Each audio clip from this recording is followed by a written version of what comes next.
is the infrastructure spend and the jobs dividend from that really likely to be the sell for the government?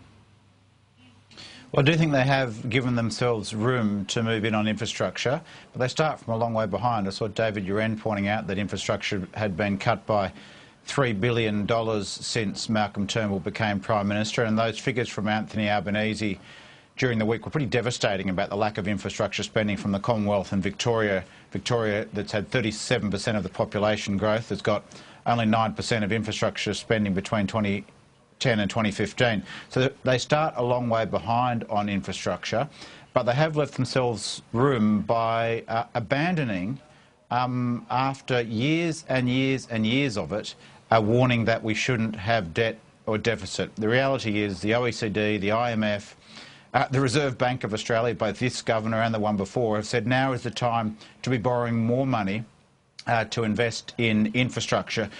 So they should. But of course it depends on the quality of the infrastructure. Yes, there's good infrastructure, there's bad infrastructure, and there's really ugly infrastructure. And there is a worry that the National Party are getting their hands on that increased debt, and we could be seeing good money chasing after bad. I'll give you one example, of course. That would be the biggest export coal mine in the world being promoted by Adani. And